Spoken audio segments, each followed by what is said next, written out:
Hello, everyone, and welcome to a very special bonus episode. Bonus. This is Finger Guns Podcast with Tony, Dave, and James. Bonus. I am your bonus. How many times? I'm your bonus intro co-host, James, and I am joined, as always, with Tony Bonus Baldwin. Oh, nice. And I guess Dave Bonus Baldwin. Dave Bonus Baldwin. Yeah. That's not bad. Yeah. Bonus Baldwin. Like, yeah. 2 bonus Baldwins for the price of 1. It's always been the way. It's been the worst deal of my life. Sorry, buddy. Anyway, we're here covering Fantasia. We got a lot of more movies to talk about, so we figured we'd just split it up, not give you all of it in one shot, and not pull a TIFF 2022 on y'all. Yeah, we weren't going to do that. And, you know, since Fantasia's over now, and this is the rare Thursday episode. It's a bonus episode. Look, we can do whatever we want. Who's going to hold us accountable? This is true. Fuck, I can't even talk. We make the rules, though. We have no CEOs here. There's no one telling us what to do. We are the CEO. Fuck yeah. We need to get business cards that say I'm CEO, bitch. Yes. Absolutely. Absolutely. On bone. Oh, yeah. You. Bone. Yeah, with raised lettering. Gotta be bone. Do you feel that? It's bone. It's bone. Good film. It was on. I was going through Netflix today to watch something just for funsies, and that was there, and I was like, "No, I'm with the baby. I can't watch it." Later. I'm coming back for you. Added to my watch list. Excellent. You guys want to get to? You want to get through some Fantasia movies? Let's fucking hit it. I do. No, let's fucking go.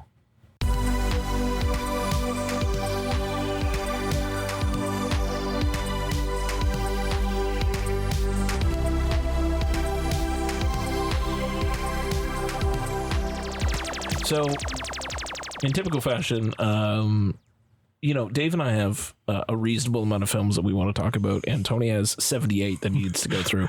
So, I feel like I'm just going to let Tony be in the driver's seat here and pick which ones he wants to talk about. Yeah, hit us, Tony.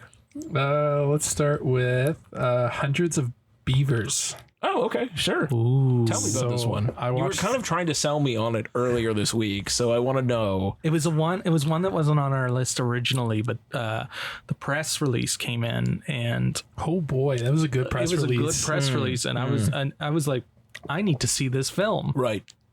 And sure enough, right there and then, sent right over. Nice. And I haven't seen the film yet, but I will be. But Tony did. But Tony did. I did for you guys. Yes. So it's a silent movie, a black and white movie as well. I would say that it is a cross between Charlie Chaplin and the Looney Tunes. Okay. So slapsticky? Very slapsticky. Okay. It is about a fur trapper who wages war against beavers. Huh. And that's basically its it. whole thing? Yeah. And to be honest with you, it is so this fur trapper. Does it have like is there like?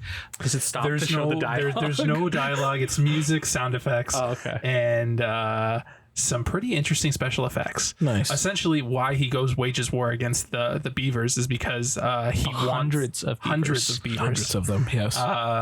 He wants to get with a girl. And her dad is just like, if you want to marry this girl, my daughter, you have to bring me pelts, hundreds of them. And and that's exactly what he does. Oh, all right, sure. Very weird movie, but they don't go down easily. They obviously don't go down easily. Okay. No, those beavers are crafty little bastards. Just like in real life. But like, honestly, how they did it was so fucking like out of the box. Like, you could tell it was low budget, but like literally, like, they were leaving nothing. They put all the money they had on screen, which I really admire. Like I said, very weird movie. The only downfall it has is it has a bit of a 20 to 30 minute prologue at the beginning, basically setting up the fur trapper. And in typical fashion, think Eternal Sunshine of the Spotless Mind, where the credits don't come until partway through the movie. Same deal here. I feel if they just got rid of that prologue and just started right up, the movie would have been so much stronger. Because the movie goes on for about, I would say, 100. Yeah, about an hour and 40 to an hour and 45. Right. so it gets a little long-winded. Yeah, right? I was going to say, when you said it was a silent film, I'm like, that seems long for a silent film. And it was long. Yeah. It was very dragged out and stuff. But like, there's definitely some quirky moments, some funny bits. Right. I was laughing. It was amusing. Some of it was really dumb. Like I said, it reminded me a lot of the Looney Tunes. Cool. But definitely seek this out for sure. Definitely an interesting thing. If you're anything like me who likes movies that are outside of the box and not your cookie cutter bullshit like we get most of the time, definitely seek this one out. Cool. Next. On my list. Let's go for Mad Cats. Cool.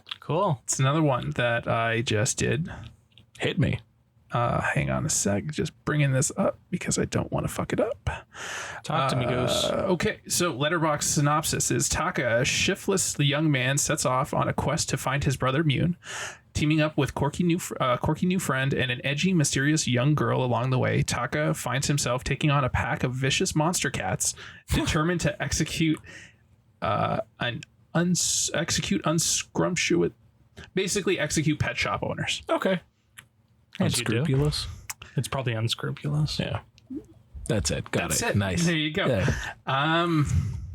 This movie is fucking weird. Okay. When they say cats, they mean actual like cats? No, like humans pretending to be cats. Oh. Yeah. Like Jellicle cats. Yeah. Excellent. Yeah. Did they go to the Jellicle ball? No, they don't go to the Jellicle ball. Cavity one of them? Did they have buttholes? They did have buttholes. Hey.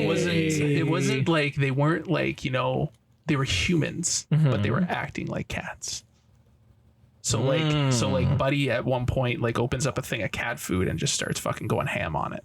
Got it. Right? And there's this little scene. It's like a homeless guy and he's just like, oh, I got this cat, and he's eating it. He's like, I'm going to save the rest for later.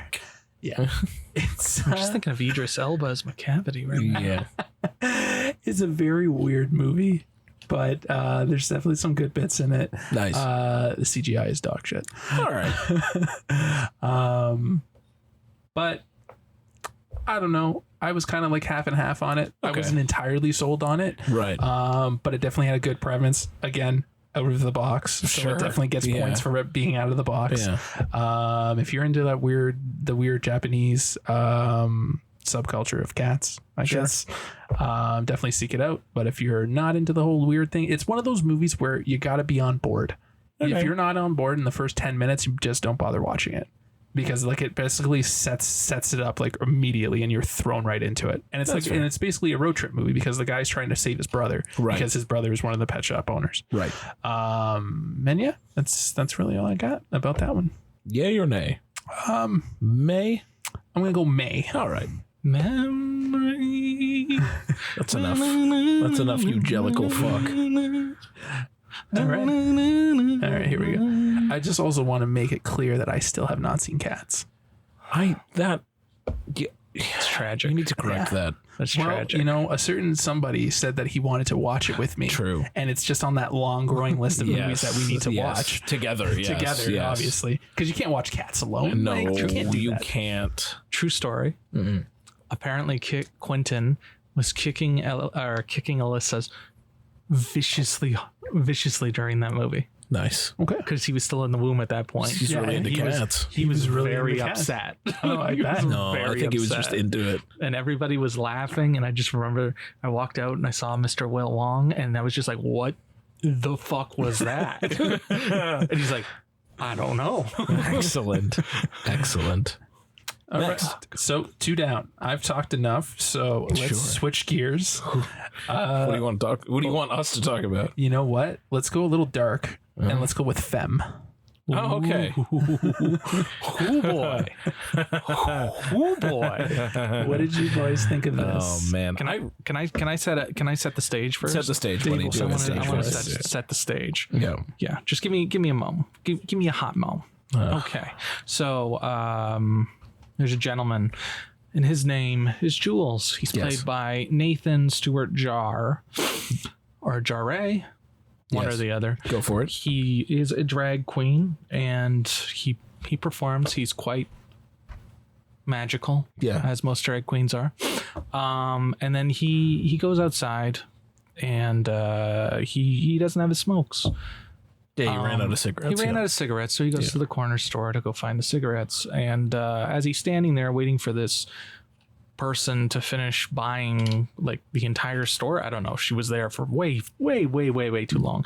A bunch of hoodlums walk in, including this one guy who was checking him out earlier in his outside the club. Yeah, outside the club, and his name is Preston, and he's played by George McKay, who you will remember from 1917. Yes, and Captain, but way more swole. Oh yeah, he's ripped in this movie, and he's all tatted up too. Yeah, he was a little string bean in 1917, and this one he's just like he's juicing. He's juicing for sure, and he's also from Dave's favorite movie from TIFF, Wolf. Huh. Ooh, Wolf.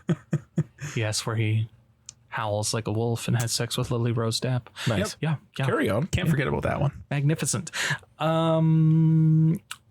So they accost Jules, and Jules fights back with his words, and then he says something he shouldn't have, and he proceeds to get the fuck beaten out of him. Yeah, the living shit out on the street. Yeah. Like, and he viciously. It's vicious.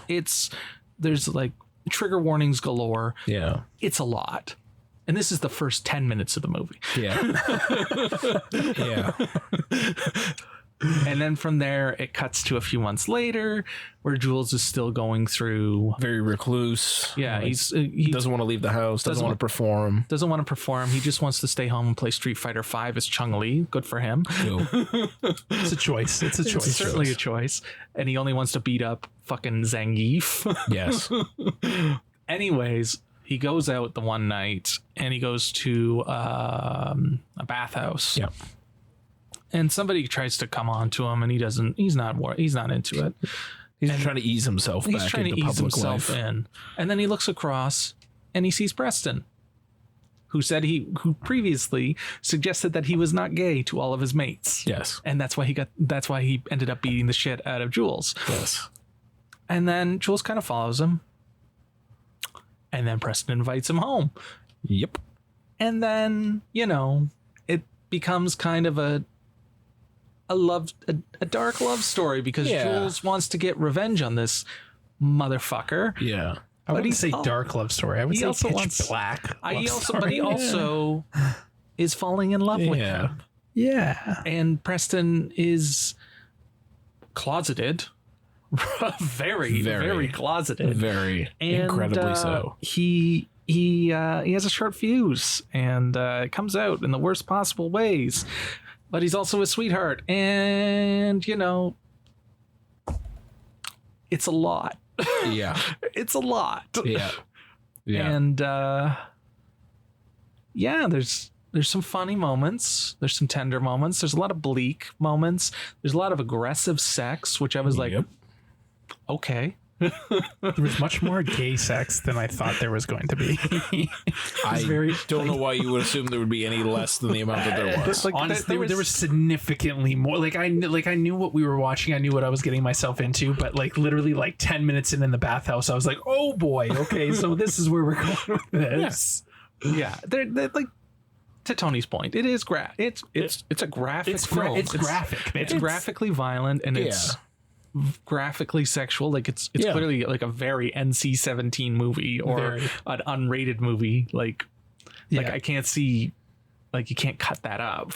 No, you can't. I mean, to their credit, they didn't show. No, they didn't show anything, but it's still. It doesn't leave much to the imagination. For sure. Exactly. For sure. Yeah. It was just super aggressive. Not what I was expecting. It's not like a lot of movies go to these lengths. Like you see a lot of Hollywood movies where they sugarcoat it. They sugarcoat it, and they kind of shy away from it. They show you but not show you. Whereas this movie's not not holding his punches. It's it's laying it all out. All of that to say, the two-hander between McKay and the gentleman who played Jules, magnificent. They're both incredible. Very, very good. So good. They're both very, very good. They change their they go through an evolution, and there's different moments of vulnerability between both of them, and they play them very well. And you still have that outside knowledge in your head that like something bad is going to happen at some point. Something is at some going point the to other happen. shoe is going to have to drop. Like he's going to figure out who this guy is. Yeah.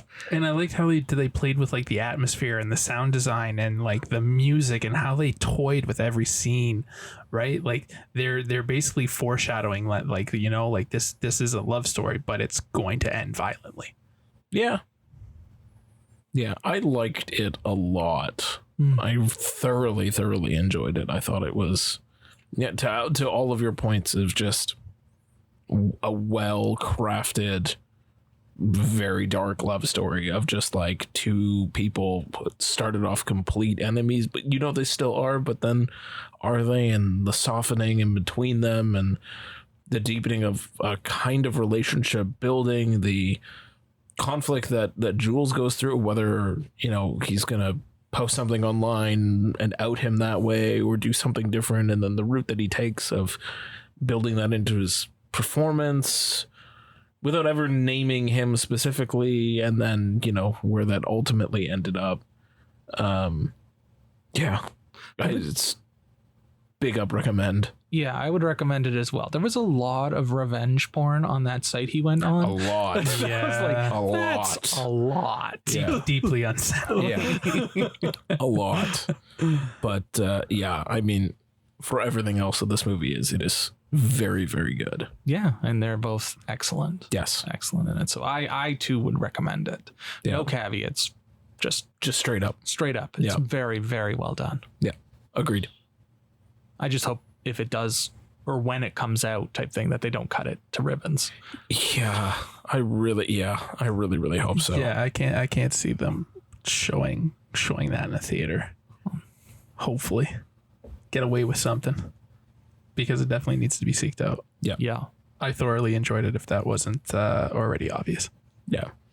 Next. Let's go for Perpetrator.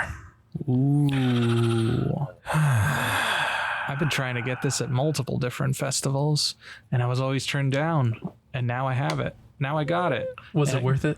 And it comes out on Shudder on September 1st, and yeah. Put it this way, it will not be featured on the Shudder. It certainly will not be. Well, also because we're talking about it here, but also no. Just no. James, tell us what this one's about. Sure. That's a great question, and I wish I knew how to actually answer that, because I'm not even 100% sure what this was about, other than some weird ass cult that is obsessed with looking younger, so they take young girls to feed into that, I guess. And there's also a young woman who can see different things, empathize and shapeshift. No, I was gonna say shapeshift. Yeah, there's some shapeshifting. And a lot of blood. A lot of blood. A lot of blood. A lot of dream blood. sequences involving goopy blood. Yeah. A lot of holes for some reason. Yes. Falling into pools of water. One Alicia Silverstone for and something. When the accent she's putting on, or like the Devon, she's trying to be high class, hoity-toity, and I was just like, huh. Yeah. Like it's a deeply feminist piece. It's a deeply personal piece, and it's very dreamlike and very, like, I'm sure if you're on hallucinogens, like you might dig this, but as it were, I was not on hallucinogens, and I just kind of sat there, just very puzzled. Yeah. And I had to play a few parts out a couple of times, so I'm glad I didn't see it theatrically. Yeah. But the visuals and the sound design were quite good. Yeah. It's just that's not enough. Where the movie goes, what it's about, where it's so. There's a lot, and even to your point with the whole cult thing, they don't really lean into that as much as you just kind of pick up the pieces on that and kind of figure it out as you go. Tony, go ahead first. So what I was gonna say was I was on board for like the first half of the movie, Okay. but once it starts like playing out and it starts to go somewhere, Right. then it completely loses you. Yeah. Like I like this director. This director had a short in one of the VHS movies. So she's definitely an up and comer in horror. Right. So I liked like what Dave said. I like the sound design. I like the cinematography. I like the blends of like, you know, very dreamlike, very eerie, Yeah. very like, Yeah. you know, you're messing with like what is reality and what's not reality. Jennifer Reeder. Yeah, The woman you're talking. absolutely. But the story just gets kind of muddled, Yeah. and it loses it. Yeah. Right, it loses you because then you're just like, what the fuck? I was struggling to figure out what it really wanted to be. Exactly. Yeah. Like in the beginning, yeah, I think as you said, like I was on board with it at the beginning of just like, oh, the fuck is going on, sort of It's thing. like This is it plays out like an abduction kind of thing. Yeah, and then right? she goes to live with her estranged aunt and all of this, and then Eating blood cake.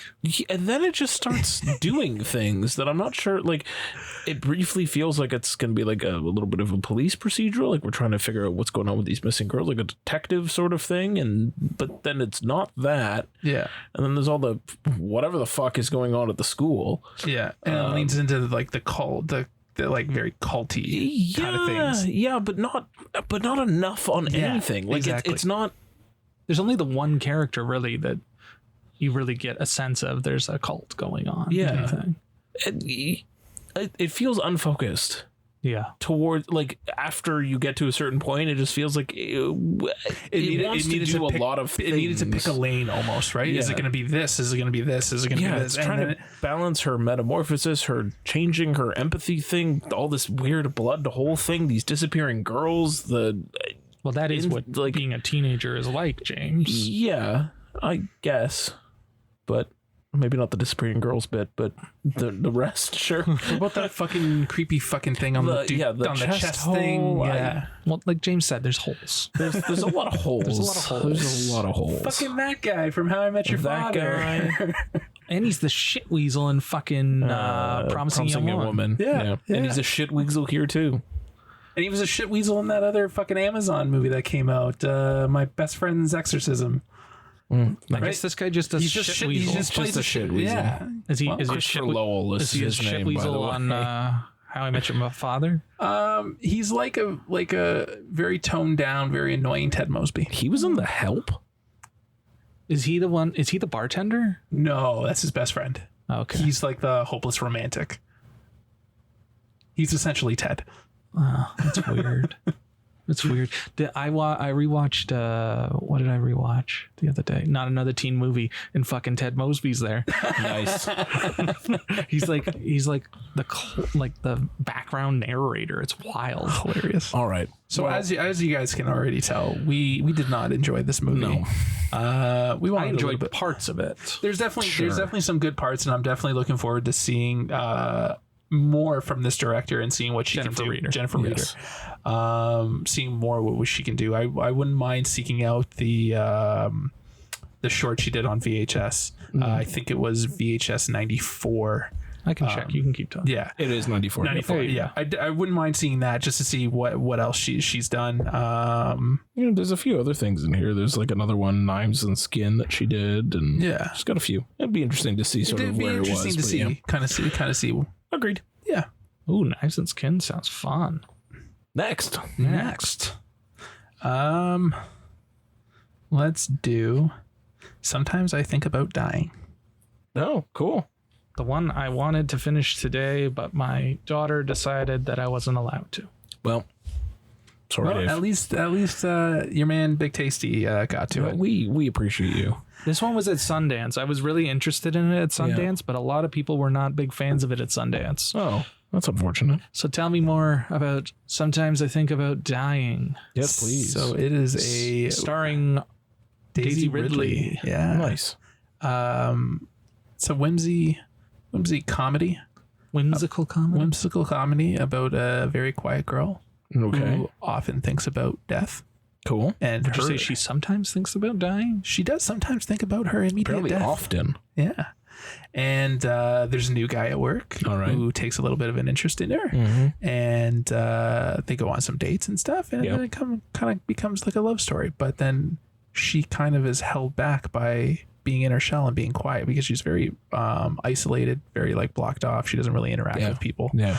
But this guy just brings it out of her, and then she kind of like has to battle that, whether or not she should abandon her comfort zone and go into this relationship, or you know, go back to thinking about death. Got it. It's a very odd movie. It's the aspect ratio is 4:3. The cinematography is absolutely incredible. I really enjoyed that. Daisy Ridley is fucking phenomenal. All right. She is unreal. To see her go from Star Wars and then seeing her in this, like she's got some range. Cool. For sure. It's not like Star Wars really relied on her range. Obviously not. But like, you know, she's going from like one of the biggest franchise in the world to, you know, a little quiet indie movie. I would say seek this out. It's cute. It's weird. You gotta. It's another movie where you gotta be on board in the first 10 minutes. If you're not on board in the first 10 minutes, you might as well just abandon ship. Shut her down. I can see why people didn't like it. Because it's very like deadpan humor. She's not like, she's very like dead face. Got it. Everything. And it's very cringy. The dialogue is very cringe. But I enjoyed it. I enjoyed it for sure. It's big ups recommend from Tony. Yeah, absolutely. Nice. Dave, if you still have a chance, definitely watch it. Watch it, buddy. I will keep that in mind. I am a big Daisy Ridley fan. Next, let's do another one from me. Sure. With Love in a Major Organ. Oh yeah, this I kind of wanted to check out, but then I ended up doing a different one instead. What's up? Yeah, you probably were for the best. Okay. I did not like this one. I wanted to like it a little bit more. It's super fucking Canadian. Like you can tell. Yeah. In an alternate world where hearts are made of objects and suppressing emotions is self-care, a lonely woman rips out her own heart for the man she loves, only to discover he has run away with it. Nice. And that basically like sums up the movie. That sounds very whimsical as well. It was very whimsy. Nice. I saw this at the start of the festival. Yeah. I don't remember much of it. Okay. But from what I do remember of it, like I said, super Canadian, super whimsical. Dialogue is very deadpan. The whole like ripping out the heart thing is fucking weird because like the way they do it is they go away from camera because they obviously didn't have the fucking budget for people ripping hearts out. Yeah. No Kalima budget. No Kalima budget. So they're literally their back is to the camera, and when they're like pulling it out, like a light, like a flashing light just fucking happens, and it's like a neon light, and as they're ripping it out. Sure. And she basically goes after this guy who's run away with her heart. Huh. And that's really about it. Oh, I did not like it. Like it was. It sounds like there's a metaphor there, but it's more a metaphor. It's a metaphor. It's not quite a metaphor as much as it is spelling it right out. Spelling it right out. And I was just trying to think. I was like, didn't I just watch a movie where someone gets their heart ripped out? And then I realized which movie it was, and I was like, oh, it wasn't that one. Yeah, nothing more to say than that. If you're a fan of Out of the, again, I will. It gets points for being out of the box. Sure. Because it's not a normal movie. But yeah, I did not like this one. All right, that's fair. Did you come into Fantasia thinking you were going to see something normal? I never go into Fantasia thinking that there's something normal. But I also wanted. Like, I know we've covered it 2 years in a row, and I know we watched some movies the year before, but like, what were you expecting something normal? Yeah. I'm glad. I'm commending it, right? Because like I don't want to watch a normal movie. I don't go into the Fantasia being like, let's pick out the normal ones because it's definitely not that. It's never and I just wanted which ones were the normal ones, right? None. And I want people to know that like, you know, this festival's around. This is a big festival, and like if you're tired of seeing the same cookie cutter bullshit that Hollywood keeps delivering to us year after year, go to this festival and find these fucking weird ass movies. I've seen the most weird, fucked up shit at this festival, and it's wonderful every time. There is nothing is a for sure. Nothing is a safe bet in this fucking in this festival. Everything is a risk. It's a fucking wild card. Right? You have no idea what you're getting. And I fucking love it. Yeah. Sometimes you win and sometimes you lose. Yeah. This one, unfortunately, was a loser. Yeah, fair. Next. Okay. Speaking of losers, let's go for one that all three of us had high hopes on. And we were sadly let down by this. You guys obviously know what I'm talking about. But to the audience, we are talking about the new Nicolas Cage feature, Sympathy for the Devil. Which is on VOD now. And I think it's in limited theaters. Yeah. A quick summary: a man is racing to the hospital to get to his wife who's giving birth before he's able to get out of his car. The driver. Joel Kinnaman. Yeah. Before he's able to get out of his car, someone jumps in, points a gun at him, and tells him to drive. The passenger.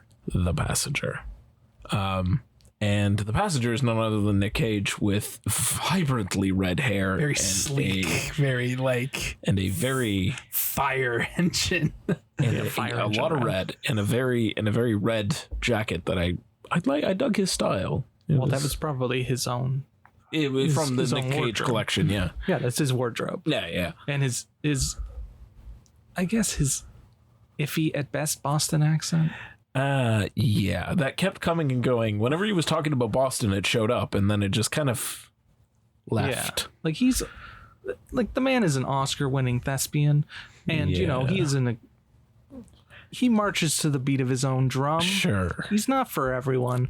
But yeah, I thought the Boston thing, that was a little... What the fuck was he doing in this? Like, I was so I don't know. I don't expect much. Like, I know it's I know you're in for a wild ride no matter what movie it is. But like, what the fuck was he doing in this? I don't know. Well, there was God knows how many producers and executive producers on this thing. Yeah. Already a red flag. it's a flag on the play. And it took place in Vegas. The second flag on the play. Where he lives. Yeah. So I just assumed he shot this on like the weekend or something. Yeah, he was just bored one Saturday night, and they were like, "Hey, we're doing this. You want to just hop on the back of the car and do some random wacky shit?" He was one of the producers, so obviously he was invested in it. Sure. Like was he invested in it? He's always invested in every one of his movies, no matter what it is. It's true, and he is the best thing about this film. True. That's not saying much, though. It's not saying a whole lot. Joel, what's his name? Joel Kinnaman. He has the acting equivalency to a wooden fucking board. Yeah, he's fine. He's not that great. They tried to make him the next big thing, and it didn't happen. And he was on this show that I remember called The Killing, which had a killer first season because it was a police procedural and. Teenagers murdered brutally, right? And the whole season you're trying to figure out who did it, and like there's different things going on, and like he's kind of like a seedy police officer type thing. Yeah. And then at the end of the season, when the whole season's been like, who killed this person? That's like the hook of the show. You don't find out. Yeah. The person you think did it like gets killed or gets shot or something, and you still don't find. I think you find out like halfway through the second season. Ew. I was just like, no. I just stopped watching. I was like, the whole season was building to this moment, and you just nothing. Yeah. Kind of like this. Just swing and a miss. Kind of like this film. Yeah. Where it just builds up to something, and then nothing. Yeah. Like you could tell the hook immediately. Like immediately, you know what's coming. You know how it's gonna end, and it just it still like just goes out like a wet fart. Yeah, man. even the entire reveal at the end. I'm like, bro, you know who he is. He knows who you are. What are we doing here? It's only you two in the fucking car. Yeah, it's not like your wife is sitting fucking beside you.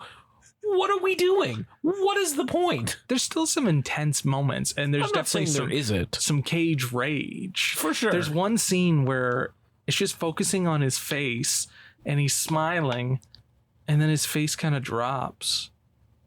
And then he gets delirious and starts screaming all in like the span of 30 seconds. And I was just like, God, the man can emote. Yeah. Yeah. And it's just like, all right. Yeah. Like, why can't the movie, if he like, Why is the movie not nearly as intense as this? Exactly. Because there's like, it's just like, there's punctuations of intensity. Like when he murders a cop at like what, the first act, first third, yeah, like that's basically like where the first act ends, where you're like, he's not fucking around. Yeah. And he has a second gun. Yeah. Surprise. Yeah. Surprise gun. Just, yeah, I liked parts. Yeah. I thought Nick Cage, Valley. Yeah, I thought Nick Cage was Nick good. Cage. He was being Nick Cage. Nick Cage was the only thing about this movie. I feel like if you take Nick Cage out of the equation, like there is no movie. No. And for me, if you're gonna call the movie Sympathy for the Devil, you need to play Sympathy for the Devil. They could not afford it. No, Dave. I know they couldn't afford it, but at the same time, Play a fucking cover then. Yeah, get the Spanish rendition of Sympathy for the Devil. or get Nick Cage to sing it, for Christ's sake. Would have worked as well. Just find a way to. You can't call the movie Sympathy for the Devil and not play Sympathy for the Devil. Yeah, you guys played all this other shit that was so on the fucking nose the entire movie. I was like, what? It's just like, what was that Bowie movie called? Stardust. Is that what it's called? Yeah. And where he's like the beginnings of like Bowie begins type thing. Yeah. And they play and they sing literally any song you can think of that's not a Bowie song. Yeah. Wonderful. Well, they couldn't get the rights to the Bowie. Yeah. But it's just ridiculous. Yeah. Why would you Then make if just you call it something else? Exactly. Yeah. Like make it like based on the Bowie mythos. Even the title of this movie, Sympathy for a part of me was sitting there going, is he actually the devil? What is going? And then when I figured, like when they started dropping, I was like, oh, this isn't even fucking. What? This isn't even fucking that. Can't even go with some supernatural elements. That would have been more fucking appealing, right? But fine, whatever. Anyway, all this movie made me want to do is watch Collateral, which I plan on doing. So stay tuned to the next podcast episode where in my best, my worst section, Collateral is showing up. I gotta have 4K. Fuck yeah, you do. I really want to watch it. It's the better movie. It's true. Fuck this thing. So this is a resounding no from all of us. Like if you're a big Cage fan like we are, like it's still worth watching for Cage, but everyone else you should probably not watch it. Just don't. Skip a Rooney. Yeah. Yeah. Next. Okay. My last one. Tony's last one is a film called It Lives Inside. Nice. Ooh, we saw the trailer for that when we saw Talk to Me. Yes. So Sam is desperate to fit in at school, rejecting her Indian culture and family to be like everyone else. Yes. She's in Never Have I Ever. Never Have I Ever. Yes. She's not the lead, but she's like the other Indian girl. Right. Megan Suri. Yeah. Yes. Where was I? When a mythological demon spirit latches onto her former best friend, she must come to terms with her heritage in order to defeat it. Ooh. So it sounds kind of nice, eh? Yeah, it sounds fun. I don't know if nice is the word, but it sounds fun. It sounds wacky. Hilarity ensues in there somewhere. It sounds wacky. So do you guys remember the horror craze of 2000 to 2009 where almost every horror movie was exactly the same? Well, I mean, all ripping off better Japanese movies. Yeah. Yeah. That's pretty much That's much what this is. Well, all right. It felt like it belonged in another decade. Cool. Dave, do you remember the show called Chuck? With Zachary Levi. Oh. When it was okay to like Zachary Levi? Yes. Yeah. Yes. Okay. Do you remember? It was like they worked in a like a Best Buy kind of thing. Buy More, yeah. The Buy More. Which was a remodeled Best Buy. Yes. Sure. So, not Zachary Levi, not his best friend Morgan, not the angry guy who is balding, but the token Indian gentleman. Yeah, I know who that is. He's in this. He Cool. plays the father. A very like somber, calming father. He's that old that he can play the father. Right? Fuck. Dave, you're that old. I recognized him immediately. He's in My Awkward Sexual Adventure. Oh, there we go. There we go. Great. That's the last thing I saw him in. It was just very weird because I remember him from Chuck, and he plays a very like outlandish, very like, like very alive character, and he's very calm, like an Aziz Ansari, like an Aziz Ansari kind of guy. In this, he's very calm. He's very somber. He he's very He's got range. He pays attention to his daughter. He's trying to play the neutral card because the mother is very intense. Sure. Well, I assume that she wants her to embrace her Indian culture. Exactly. And she doesn't want to. One problem that I had with this movie, I'm not sure if I watched the wrong video, but there was no subtitles for the Hindi. I think it's Hindi. They were speaking in another. They were speaking in another language. Hold on, I'm just another dialect of another Indian dialect. Yeah, I just want to make sure that I get this right. Hindi. They were speaking Hindi, so all the Hindi parts, no subtitles. Could have been a choice. Could have been a choice. Or I watched the wrong screener. But you basically get the. Oh yeah, there were two screeners. There were two screeners, so I think I might have watched the wrong one. All right. But they weren't clearly labeled to be like, this one's with subtitles, this one's with not. But you get the idea. The mom's yelling. Obviously, she's angry. Sure. But the thing about it was very weird, right? Because the mother only spoke in Hindi, but everyone else responded in English. Yeah, it happens. That happens, right?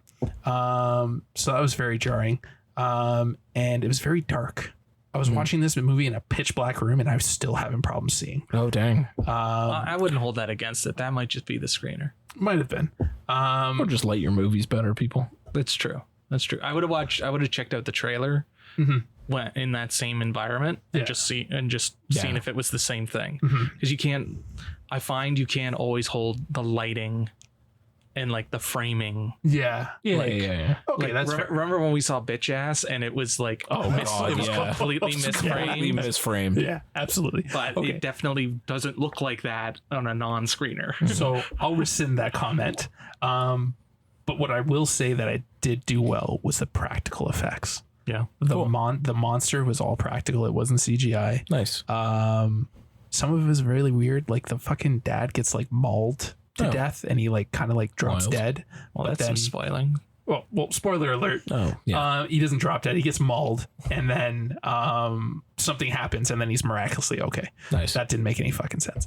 But overall, it felt like it was already done. They're not doing anything new. Heavily inspired, and even if you read some of the reviews on Letterboxd, they're all saying the same thing, that this movie belongs in the 2000s. Watch any movie from the 2000s about demonic possession, literally the same fucking thing. But yeah, definitely don't seek this out. There's better horror out there for sure. Got it. I do appreciate the representation of the Hindi culture and Indian culture in this for sure. But I think it missed a mark. Fair enough. Next. All right, boys, we got 3 left. Yeah. Dave, let's go for the one that me and you saw. Raging Grace. Ooh, Raging Grace. Tell us about Sal Jimbo over there on Raging Grace. So there's a Filipino immigrant, and she's undocumented in the UK, and she wants to be documented because her daughter was born there. So she wants to stay with her daughter. And her daughter is Grace, which threw me off for a bit until I realized that her daughter was Grace. And she gets a call from one of her friends who tells her, hey, I need you to go check on this guy. I can't go check on this guy. Can you go check on him type thing? Yeah. He's like, I work for them, but I can't check on him. Sure. You need to go check on him. So she goes, she checks on him, and he's still breathing, but he's comatose type thing.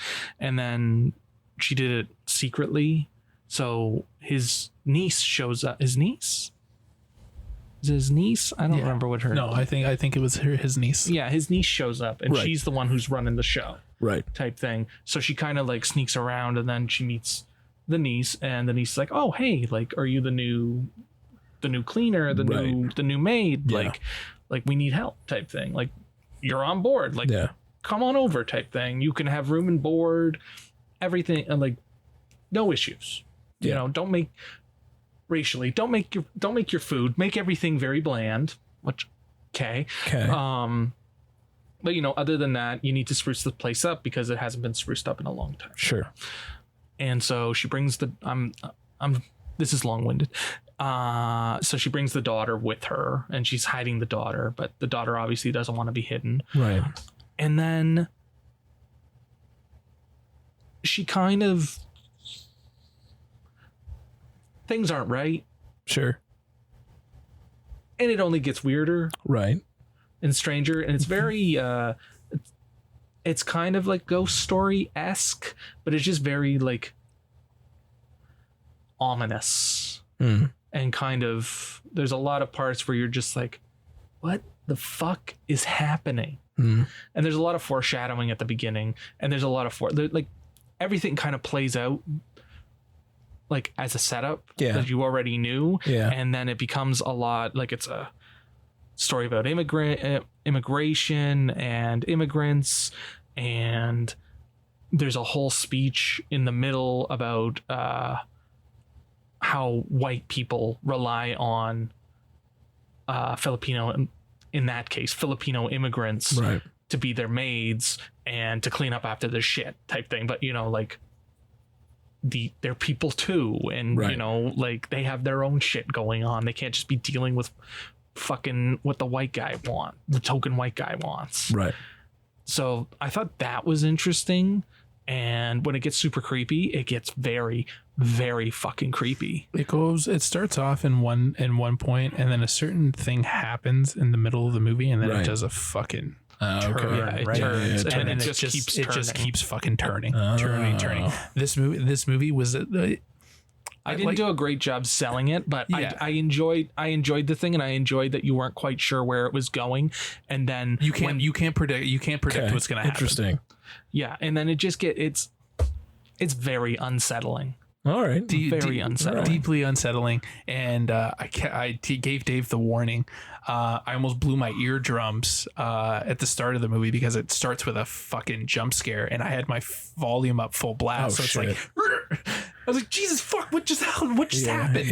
Yeah, there's a couple of jump moments like that. Yeah, nice. But it literally opens like it's literally like I'll spoil this part because it doesn't really spoil anything. It starts on like a couch, basically with like pillows on top, and then all of a sudden the fucking person like emerges from the pillows, and you're not expecting it, and like that little like sound design. This was another movie where I really dug the sound design. I liked what they did with the music. Got it. How it kept the train moving without you predicting what was going to happen. Like it kept toying with you. You thought something was going to happen, and then something completely fucking different happened. Nice. It was very, very weird. Cool. And again, out of the fucking box. Yeah. Awesome. I dig that. That's cool. Yeah. So definitely seek this out if you get a chance. For sure. It's very well done. Yeah. Nice. I enjoyed it a lot. I would have gotten more out of it if, you know, I wasn't white and fuck white people, but sure. You know, because the white people in this movie are not great. Yeah. Oh, they're pieces of shit. Yeah. Pieces of shit. I figured that's how that was going to go. Yeah. Yeah. They're not great people. Yeah. But yeah, there's a lot going on, and it's very well done. Nice. Very well done. Next, we got two left. Jimmy, let's do the one that me and you did. Sell Boyo Dave over there on Birth and Rebirth. I don't know if I'm going to be able to sell you on it. Isn't it Birth/Rebirth? It is Birth/Rebirth. Whatever. But Rebirth. Semantics. Anyway, Birth/Rebirth if you want to look it up that way. Did you like this one? No. Really? No. Come on. No. It was fun as fuck. It was dark as hell. It was fucking dark. Anyway, okay. So a morgue attendant doctor, a morgue doctor, a dead people doctor. Sure. With I don't know, social issues, let's call it.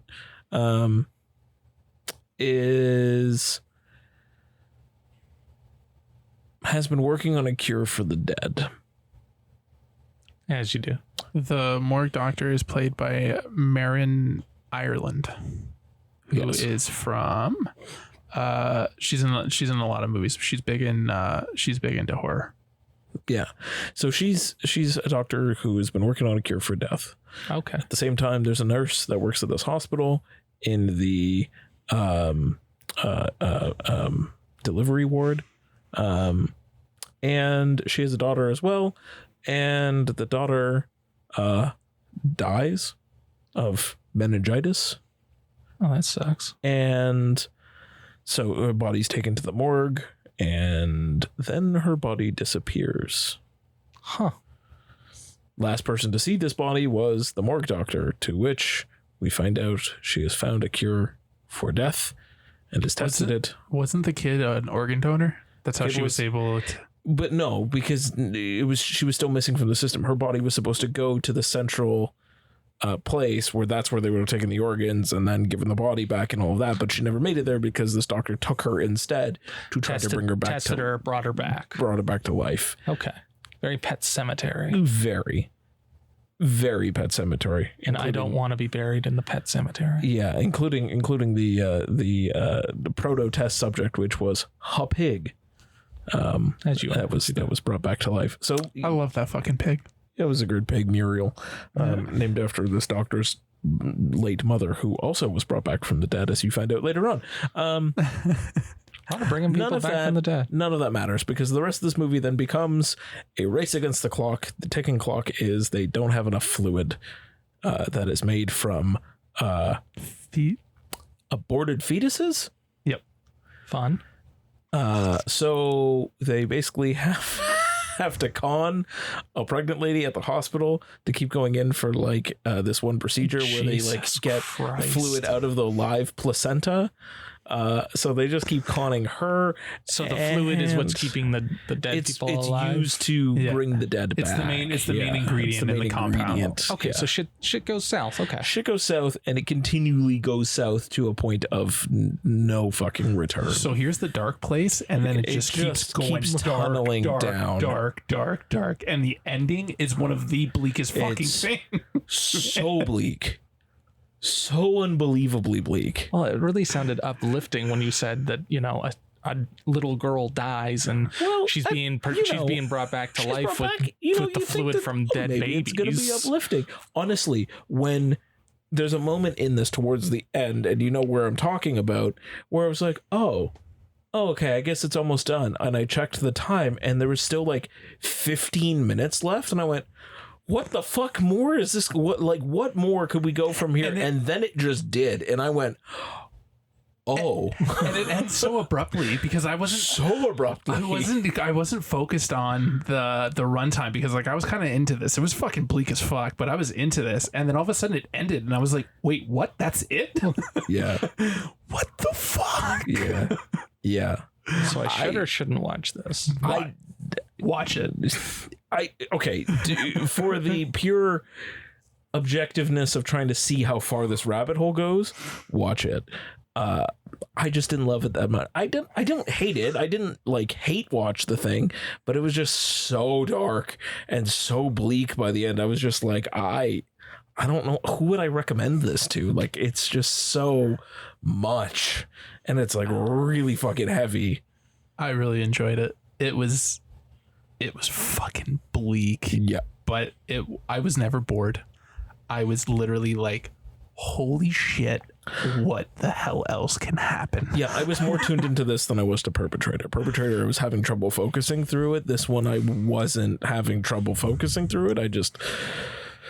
By the end, I was just whoa, I need a nap. Cold shower. And something happy after. Yeah. I got an ice cream after that movie. I needed something happy. It was something. I really enjoyed it. Yeah. All right. Yeah. Right. All right. All right, let's finish this off. Let's finish it off with one of my personal favorites of the festival. You guys know what I'm talking about. Hell yeah. Hashtag manhole. Hashtag fucking manhole. Oof. Simple premise. Absurdly simple. Guy gets a promotion at work. They have a party for him. He's getting married. He's getting married. But he got a promotion too, didn't he? I believe so. Yeah. So he gets everything. So it's just a happy-go-lucky party. Congratulations. Congratulations. He gets really drunk. He's on his way home, and he, you guessed it, he falls into a manhole. Yep. And then from there, anything that we can say that happens after would absolutely ruin the experience. Yeah, I mean, I think the things that we can say is he tries his best to find his way out of that manhole. Yeah. And like does everything in his pyro. It's not like he's stranded in there. He has a phone. Yeah. He has some tools. With a lot of battery, rudimentary with tools. some like convenient It's a battery brand new iPhone. That iPhone's got battery life for weeks. I assume that like he had like maybe it was like, you know, in Call of Duty when you have the extra ammo and it's like taped. Oh, sure. Yeah, he had a battery. You literally had a flip battery. it. You had a battery. Yeah. Quick And they change. just like a quick change. Yeah. Because I was like, I mean, to be how fair, I does think this battery movie, work? Yeah, I mean, to be fair, I think the movie takes place over like a day. Not even. It's like 6 hours. Also, how the hell can he get signal down there? Yeah, Tony, that's shut up. Like I It's was fine. He's got signal. The hole is open. Like I was fine The with signal come right down the hole. I was fine with this. Like if you just got to go with it that this phone works. Okay, It just works. okay. It doesn't matter. I thought there would be a little more like trouble with the battery. I thought that would. So I will spoil that. Yeah. This battery, there's nothing wrong with it. Yeah. There's Indestructible. It's Yeah. indestructible. Also, doesn't break in his pocket when he hits the ground. Doesn't break The phone is indestructible and it needs to be mass produced Yes. because It's a Nokia iPhone. It's a Nokia 6310. it for some reason it falls and it doesn't break, it doesn't scratch, Yeah. nothing happens to it, and the battery works. So good on this guy. It survives a minor explosion. It's doing great. That phone is excellent. He also survives a minor explosion. Spoiler alert. If he gets out of the manhole, he needs to start mass producing whatever phone this is Absolutely. because he's going to Absolutely. make bank. And probably get a tetanus shot too while he was at it. Or maybe Yeah. a few tetanus shots. Those ladders did look kind of rusty. Anyway, it's about a man inside a manhole and he can't get out. The ladder's broken. He does everything in his power to get out. And that's about all I think I can say. Yeah, That's it. There's some fun satire with social media. Yeah. Mob justice and things mob like that. justice, which I thought was I very enjoyed interesting. that too. Yeah. And I like that you're with him. Yes. You don't leave the once you're in the manhole, you're in the manhole. You're in the manhole. There's one moment where you're not in the manhole, and then all of a sudden you're back in the manhole. Suddenly manhole. And he's very, very good. Yeah. Well, he the movie was never boring. You were with him, and Yeah, he does, honestly, you're trying to unravel the mystery at the same time that he is, at the same time that the mob on movie Twitter is.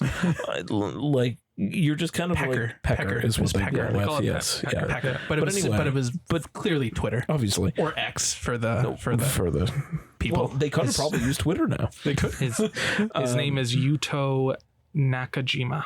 Yuto Nakajima. Fantastic. Incredible. Yeah. He's very, very good in it. And he you're with goes him. through it, You were he only goes with through him, some and shit. he works that movie that entire time. It's fucking great. Yeah. And there's a turn where I was like, oh, yeah, The Shyamalan twist, you mean? cool. yeah, Okay. yeah, Let's see where this goes. yeah. And I Did not see that coming. Yeah, it was wild. Wild. I'm a little on the fence with that turn, but I still was up for the journey, and I still would watch this again. Yeah. And try to pick up the pieces a little better, like earlier type thing. Yeah. Try to see the clues that maybe you missed before or whatever. Yeah. You should play for Alyssa and see if she can predict what was going to happen. Yeah, maybe I will. You know what? She couldn't figure it out in Have her listen to the synopsis we just gave, and then just be like, okay, what do you think is going to happen? Yeah, because I tried to get her to do that Whatever with you think it Parasite. is. I paused Parasite when they're all eating around the table and they're all having a good time before they ring the bell. Jesus. And I was like, where's it go from here? Unpredictable ways. She prides herself on being able to predict what comes next. Yeah. She did not know. Yeah. And she's not going to get manhole either. No. It's just fucking that's a twist that came right out of left field. Yeah. it's really well done, and for like a one very like tiny location. Yeah. Like they do pretty like well shooting it. you get the geography. Yeah. The geography's there, and like you get the oh god, what am I saying? It was coming to me. What if you're afraid of small spaces? Claustrophobia. The claustrophobia of that space. Yeah. And you understand the perils. You understand where they're going to be coming from. Like, it's all set up very well. Like, you are intimately aware of the details of this manhole that you were stuck in with this guy. Yeah. And I really liked how they shot it. Yeah, absolutely. How they shot it. Like obviously it's because it's a movie, it's bigger than it probably is. Yeah. But like, I never felt non-claustrophobic. Like, I felt claustrophobic. And you're like, there's tons of situations where you're like, what the fuck? Like, how are you getting the fuck out of this one? Or who did this? Or how did we, where are we? Who are we? What is, like, there's so much going on, but it all fits perfectly. Yeah. It's so great. And it's like, what, like a hair over 90 minutes? Yeah. Like, it's a smooth, like 98 minutes. It's just, it's low budget without being low budget. Yeah. Like, they made a low budget feel huge. Exactly. Like, they're obviously on a soundstage or a studio in there for sure. But like Dave said, it plays to the claustrophobic. Like, you are there is never a moment when you are not claustrophobic in that fucking hole. And again, like, a lot of it goes to the main actor in this for just delivering all. Without that performance, none of this would work as nearly as well as it does. And it's not for the squeamish though. There's a couple of moments where I was like, oh no, no, it's that was fucked up. Anyway, that's a big recommend from me. That's a huge recommend. It was definitely one of my favorites of the festival. Can I just say that I'm shocked it wasn't Korean.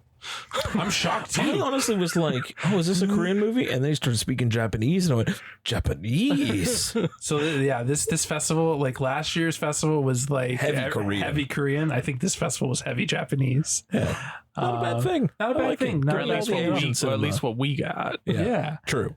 I was very satisfied with this movie. This movie was one of the first movies I put on my list. Yeah. And I'm so happy that we got it. Yeah. It delivered, and I was so happy. I loved it. Yeah, loved it. Definitely seek this out when it becomes available. Mm-hmm. Cool, excellent. And so don't fall in manhole. Don't fall. Look down. Look down. Manhole covers. Yeah. What are you doing? Why are you walking in the street, man? Walk on the sidewalk. Exactly. What are you doing? Why are you being an idiot?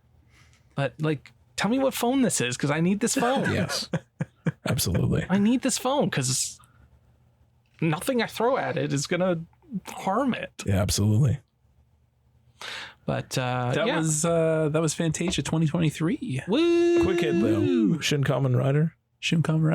Was it wild? It was a film. It certainly was. It was a film. It certainly was. Just before we wrap up, I did watch Shin Kamen Rider. I couldn't explain it to you. I couldn't either. Things happen. There's a lot of fucking blood. There's a lot of blood.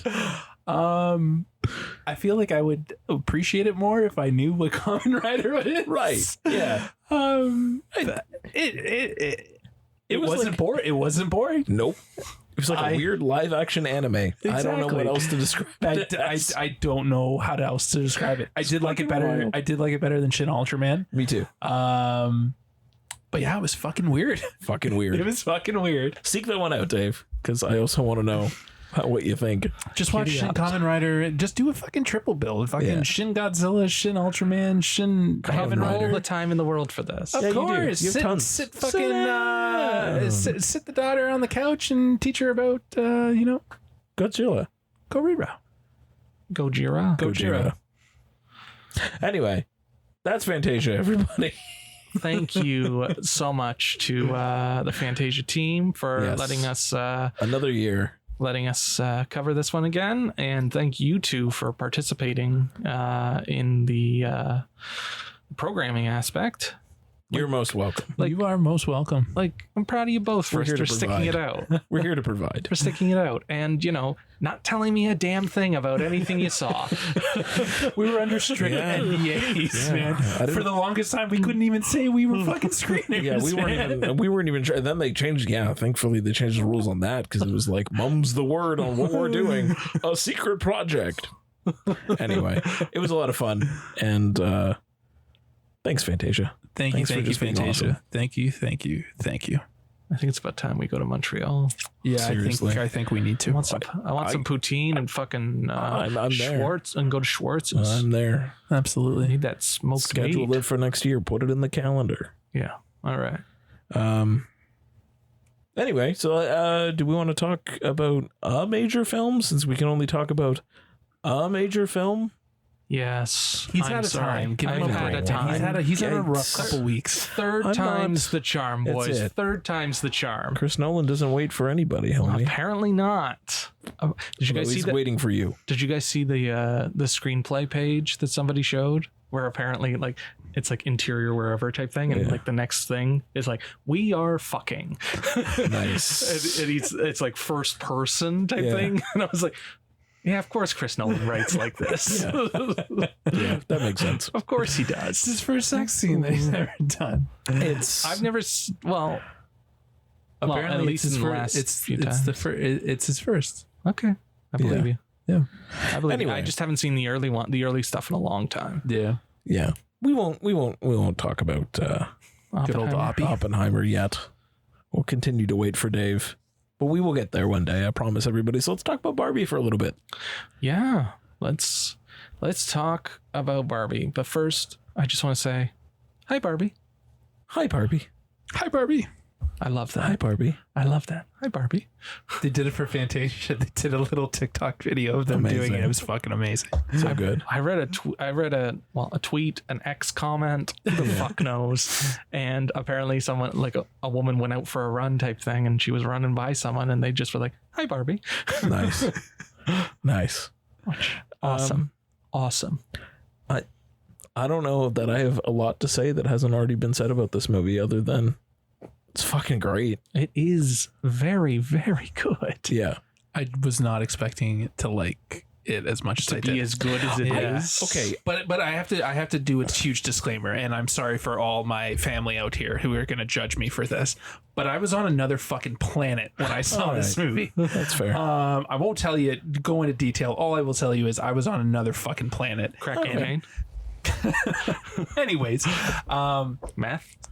Meth, a lot of meth. I was glad I did, because I can't imagine seeing this sober, because it was just so unexpected how a Barbie movie should be. It was.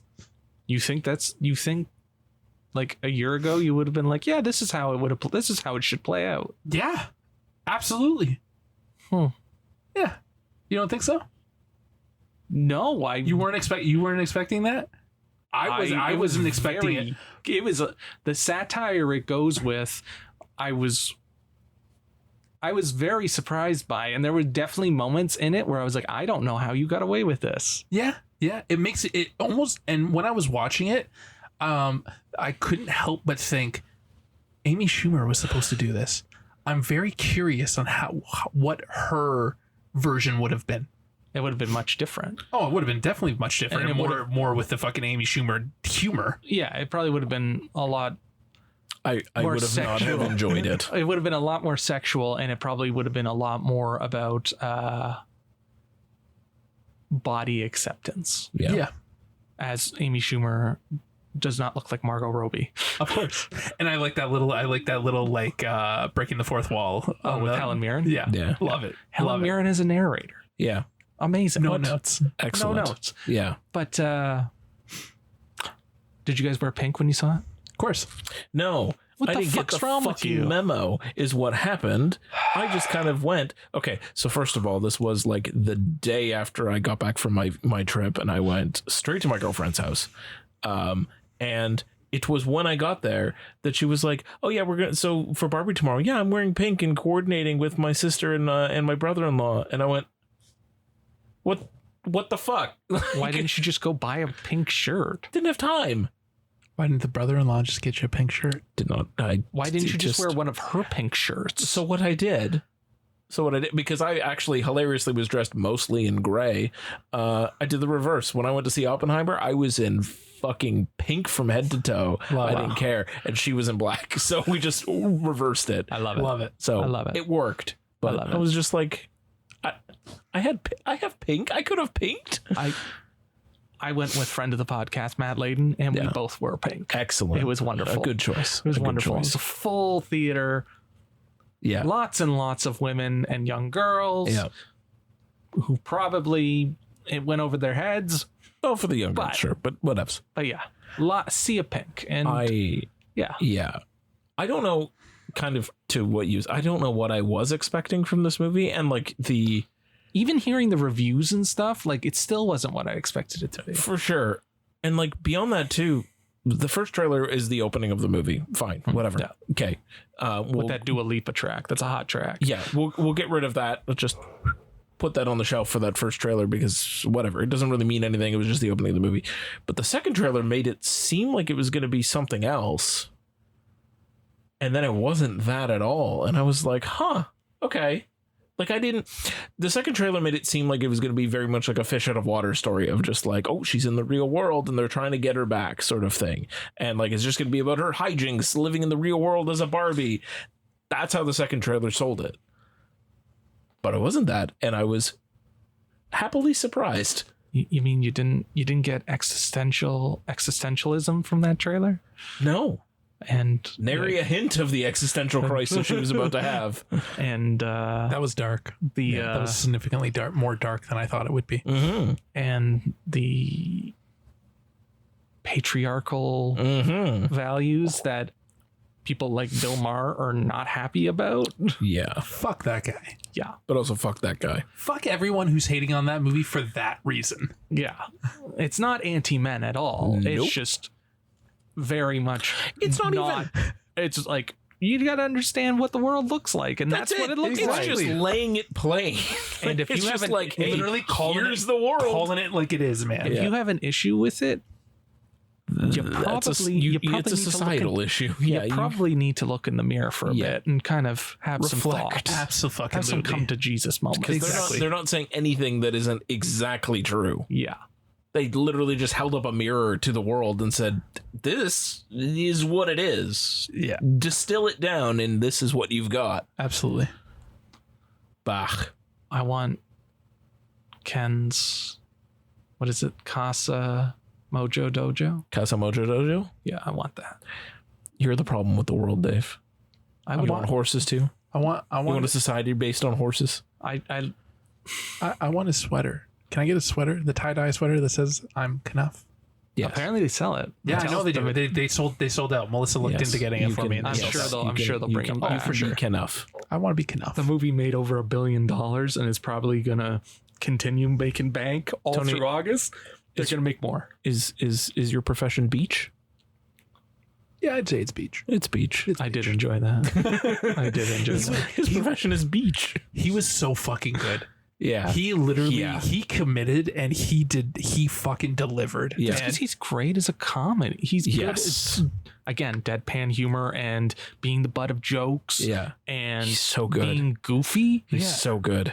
Everyone's always shocked when he does it. And it's just like, but he's always this good when he does it. He just doesn't do it enough. Yeah. That's like, he just the nice guys. He's great in that. Fucking so good. Crazy Stupid Love. Great in that. Amazing. Excellent in that. Like, he's always great when he does wacky shit. Yeah. It's just he's generally pretty great when he does a lot of things. Like he's a great actor. Yeah. But he's just so fucking serious that when he does something wacky, you're just like, oh, I didn't know he could do it. He can. He can. He just doesn't. He just delivers. He just chooses not to do it. Exactly. Fuck. Now I want to go watch The Nice Guys again. It's on Netflix. Oh God, what a film! I also want to point out Kingsley Ben Adir. Yeah. Fucking killed it. No, he was so good. Yeah, he more than made up for how Marvel did him dirty on Secret Invasion. Absolutely. This is the best part of Secret Invasion, anyway. Not a high bar. Not a high bar. But nay, Olivia Colman was the best part of Secret Invasion. Olivia Colman's the best part of a lot of things. This is also true. Yeah, I'll give you that. He was great. Our boy fucking Simu Liu. Our Yes. boy, your boy, Simu Liu. He fucking brought You know what's fun though? Speaking of Simu, and it's a thing I realized just the other day. We the collective three, because you were there, you met Simu. I did meet him. Yes. We now have a 6 degrees of Kevin Bacon number. I'm sorry, what? We Yeah. have a 6 degrees of Kevin Bacon number It's true. because we've all collectively met Simu. Tony, you more so. Yeah. I can use you by proxy Of course. But- of course. for actually being in a thing. That Yeah. you do, anyway. Produce. But Well, anyway, we produce, also, whatever. Well, the Goss also turned us down for a photo, so there's that too. True. True. Yeah. True. Which we have not forgiven him for. Yes. And I've devised a master plan How are you going to get him back? to get him back. Excellent. I would just love to tell him, just interview him and be like, "Yo, you really snubbed me, man." Yeah. I want to be the producer on the next big movie that Ryan Gosling wants to be a part of, just so I can look him fucking in the eyes and be like, "Bro, you at snubbed me. me, and now it's my turn to snub you." I am the snub now. I'm the snubber now. Yeah. I really, really, really love the set design. Yeah. I love the costumes. I love Yep. when those parts where like they throw the costume up and then it says where it's from. Yes, I thought it that was was excellent.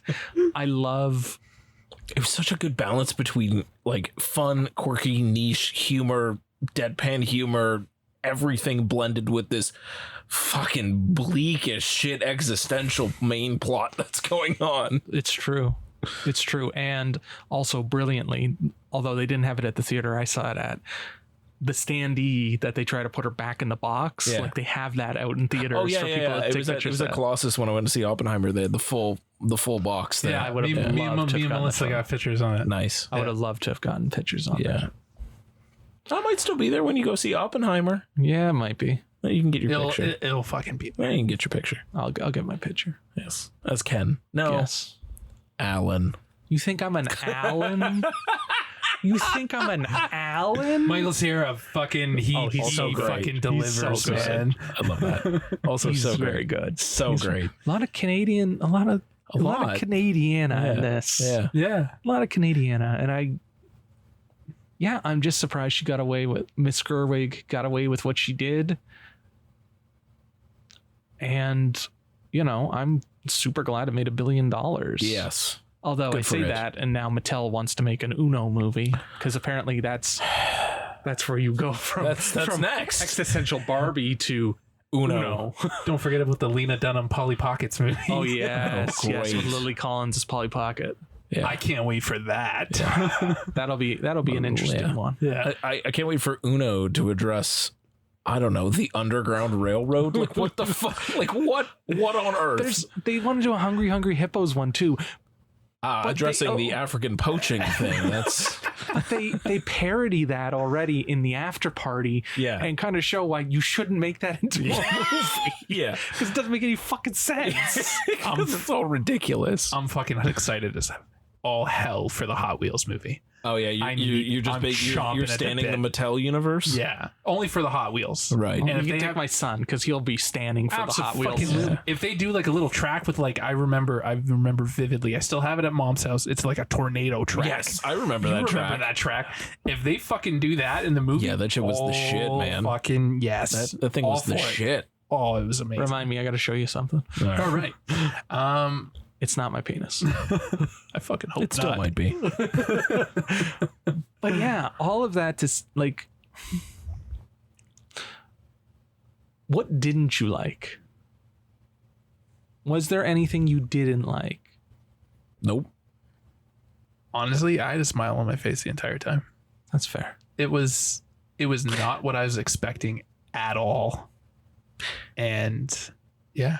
Maybe some of the Will Ferrell stuff.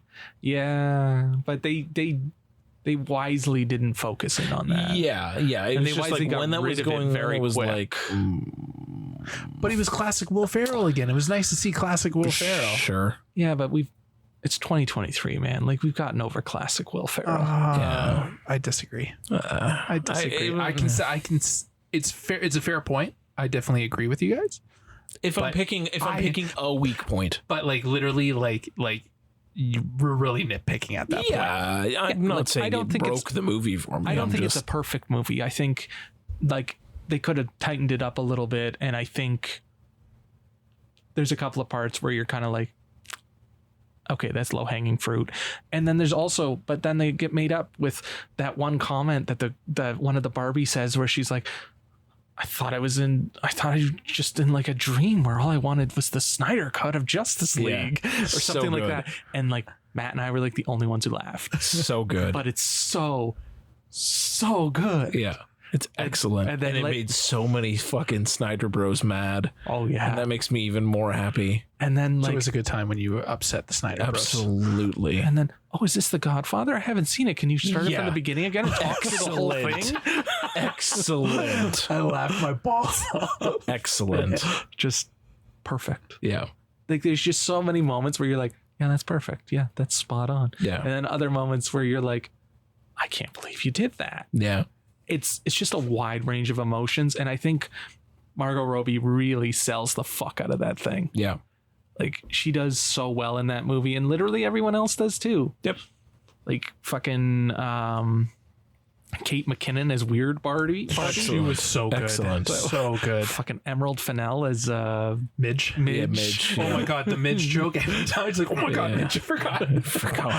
Forgot about Oh you. my God, Midge. Poor Midge.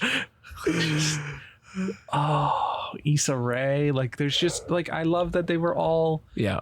Oh, Issa Rae was great. I love They Issa were all Rae. they were all committed. Yeah. No one I felt like everyone was like 100%. Yeah. No one phoned it in. Everyone knew their assignment and they fucking executed it. yeah. It's just yeah. I think I'm with James. It's hard. Like you're gonna have to nitpick, Yeah. Yeah. but it's rock solid. Yeah. I loved it.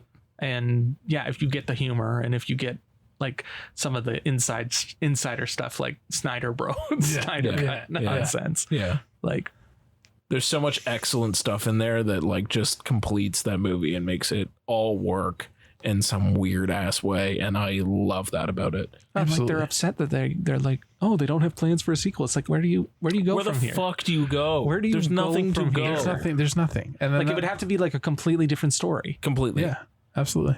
And no one, I don't think it needs that. No, nothing, I don't think so Nothing either. requires that. No. No. Like Just- brilliant marketing and just like hot leads Mhm.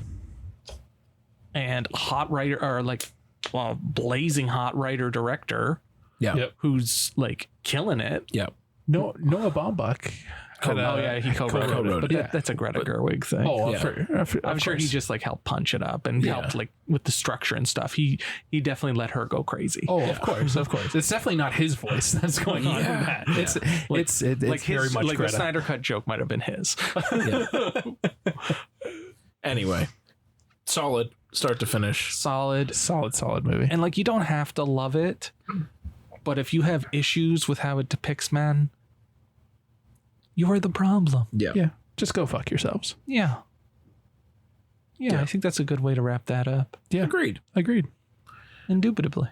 So, yeah, I think that's it. We don't have any other segments to go on here. No, this is a bonus, It's a baby. nice little bonus one. And yeah, we'll be back, I guess, next week. Next week. Yes, sir. With another one. With It'll be our regularly scheduled regularly programming. scheduled programming. Exactly. No Fantasia. No all Fantasia. regular stuff. And one Jimmy watching Collateral. Yes. That's about all I can promise and guarantee. Just one. Just one. Just one. Just and, one. our main event, obviously. And you better be watching Yeah. some Billy Friedkin. R.I.P. At least sneak one Yeah, Billy Friedkin I'll in. get a Billy Friedkin in. Yes, I Yes. will. I promise. Perfect. Live and die in L.A. Yes. Or the French Connection. Nah, live and die in I L.A. watched The French Connection last year. Then And to live you and know- die in LA. To Live and Die in LA sounds great. Jade with David Caruso. Oh, David Caruso. Not a bad sell. Super fucking stoked about that one. We've seen it. I've not seen Jade. You definitely have seen Jade. Well, I'm gonna rewatch it to make sure. Then we'll know for sure. Anyway, until next week, everyone. I'm still Jimmy. Big Tasty Tony B. Dave Bonus Baldwin. Dave Bonus Baldwin still in the house. Thanks, everyone. We'll talk to you all soon.